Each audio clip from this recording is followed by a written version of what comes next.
تو اس رمضان المبارک کے مہینے میں کم از کم 2-3 باتیں ہیں جن کا اہتمام اللہ تبارک و تعالیٰ کرنے کی توفیق عطا فرمائے کہ عام دنوں میں اگر جو نفلی نمازیں پڑھنے کا موقع نہیں ملتا یا توفیق نہیں ہوتی، ان نفلی نمازوں کا کم از کم رمضان میں اہتمام کر لیں.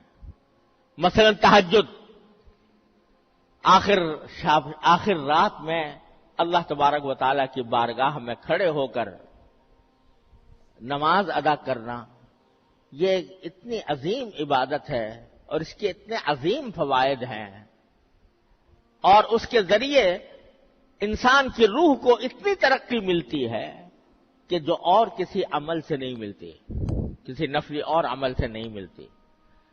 لیکن عام دنوں میں ہم لوگ بکثرت اس عبادت سے محروم رہتے ہیں، کیونکہ زندگی کا ڈھانچہ ایسا بن گیا ہے، ایسا برا ڈھانچہ بن گیا ہے کہ رات جو اللہ تعالی نے سونے کے لیے بنائی ہے وہ آدھے سے زیادہ جاگنے میں گزر جاتی ہے. 12-1 بجے سے پہلے لوگ سوتے نہیں، اور صبح کو 12 بجے سے پہلے کاروبار شروع نہیں ہوتا.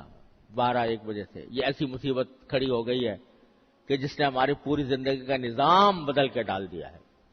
اس کا نتیجہ یہ ہے کہ آخر شب میں اٹھنا تو کجا، فجر کی نماز کے بھی لالے پڑ جاتے. لہذا عام دنوں میں توفیق نہیں ہوتی تہجد کی نماز کی، لیکن رمضان کے مہینے میں آدمی کو اپنی پیٹ کی خاطر آخر میں اٹھنا پڑتا ہے. سحری کھانے کے لیے لازماً اٹھنا پڑتا ہے.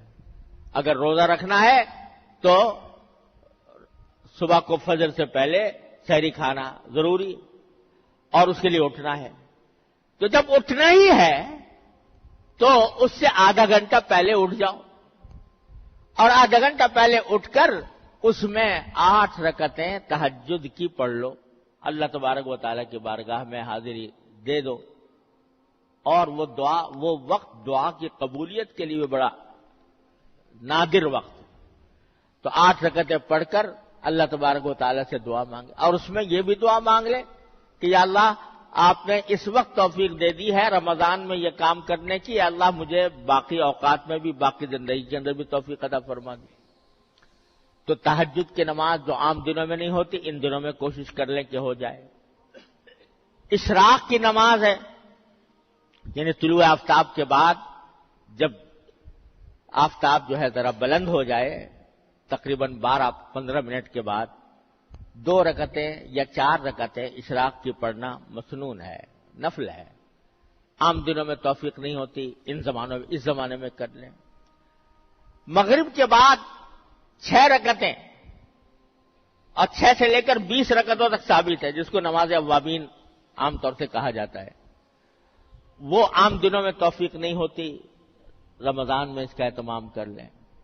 تو جو نفلی نمازیں عام دنوں میں پڑھنے کا موقع نہیں ملتا، تو کم از کم ان نمازوں کا اہتمام کر کے ان دنوں میں ادا کر لی جائے. ایک بات. دوسری بات یہ کہ قرآن کریم کی تلاوت، قرآن کریم کو رمضان کے مہینے سے خاص نسبت ہے. جو آیت میں نے ابھی آپ کے سامنے پڑھی تھی، اس میں اللہ تعالیٰ نے فرمایا کہ رمضان کا تعارف کراتے ہوئے، اس کی عظمت کا بیان کرتے ہوئے اللہ تعالیٰ نے فرمایا کہ اس کی خصوصیت یہ ہے کہ ہم نے اس رمضان کے مہینے میں قرآن نازل کیا. کیسے نازل کیا کسی وقت اور تفصیل سے عرض کروں گا انشاءاللہ. لیکن اللہ تبارک و تعالیٰ نے قرآن کریم کو نازل کرنے کے لیے اس مہینے کا انتخاب فرمایا، رمضان کے مہینے کا. تو اس لیے اس مہینے کو قرآن کریم سے خاص نسبت ہے. اور نبی کریم سرور دو عالم صلی اللہ علیہ وسلم ہر رمضان میں حضرت جبریل امین علیہ السلام کے ساتھ قرآن کا دور کیا کرتے تھے. کیا نظارہ ہوتا ہوگا کہ جبریل امین علیہ السلام جو قرآن لانے والے ہیں وہ پڑھ رہے ہیں اور نبی کریم صلی اللہ علیہ وسلم سن رہے ہیں، اور نبی کریم سرور دو عالم صلی اللہ علیہ وسلم تلاوت فرما رہے ہیں اور جبریل امین علیہ السلام سن رہے ہیں. اس طرح دور ہوتا تھا رمضان کے مہینے کے اندر قرآن کریم کا، تو اللہ تبارک و تعالیٰ نے یہ قرآن کریم کو خاص نسبت عطا فرمائی ہے رمضان کے مہینے سے، اس لیے اس میں جتنا زیادہ سے زیادہ ہو سکے تلاوت کا آدمی اہتمام کرے۔ جن لوگوں کی تلاوت صحیح نہیں ہے، حروف کو تلاوت کے آداب ہیں، تلاوت کا طریقہ یہ ہے کہ جو حروف ہیں وہ صحیح طریقے سے ادا ہوں، جن کی ابھی تک وہ صحت نہیں ہے تو کسی سے اس زمانے میں صحیح طریقے پر تلاوت کرنے کا طریقہ سیکھ لیں۔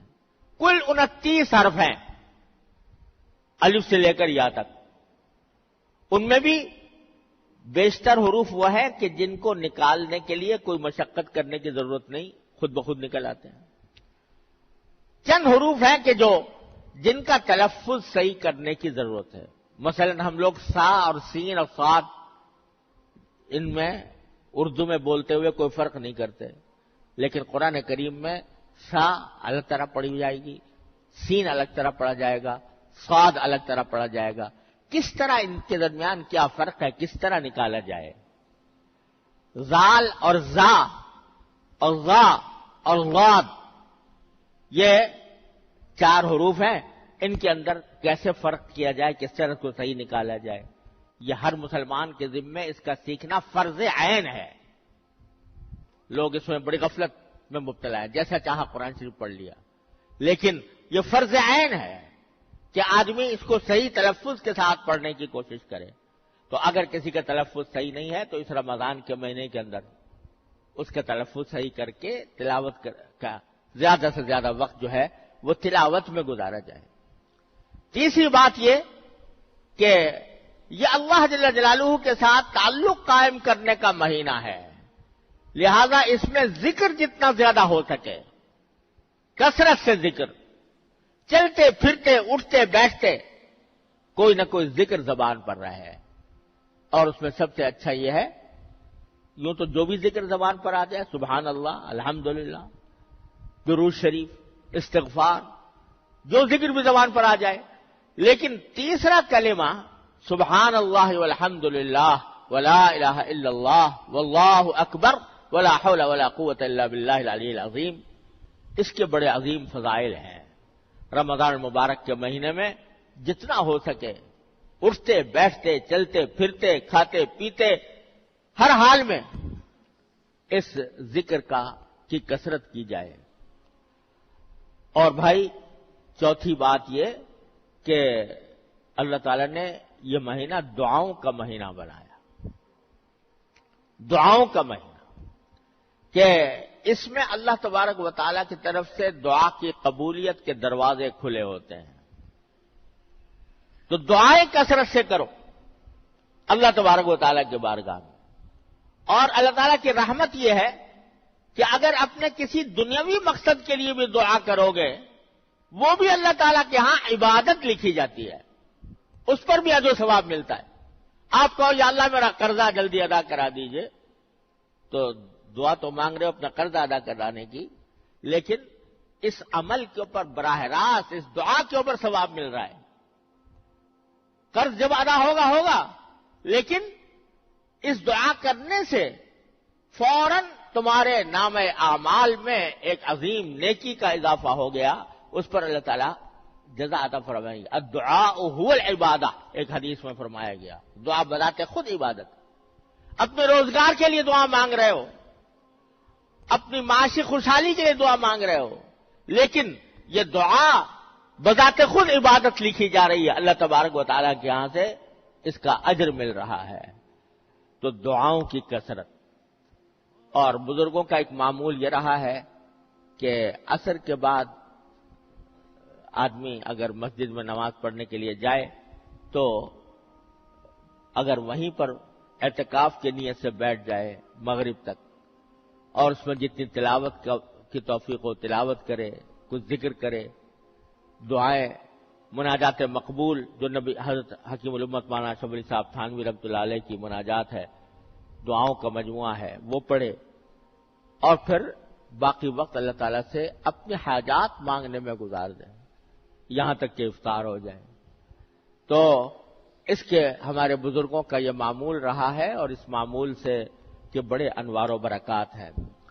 تو کوشش کی جائے کہ اپنے اوقات کو زیادہ سے زیادہ فارغ کر کے جتنا وقت مل سکے وہ اللہ تعالیٰ کی عبادت میں صرف کیا جائے، تو انشاءاللہ اللہ تعالیٰ کی رحمت سے امید ہے کہ یہ رمضان ہم سب کے لیے خیر و برکت کا ذریعہ بنے گا، ہمارے گناہوں کی مغفرت کا ذریعہ بنے گا، ہمارے لیے انشاءاللہ ترقی درجات کا ذریعہ ہوگا۔ اللہ تبارک و تعالیٰ اپنے فضل و کرم سے، اپنی رحمت سے ہم سب کو اس کی توفیق عطا فرمائے۔ وآخر دعوانا الحمدللہ رب العالمین۔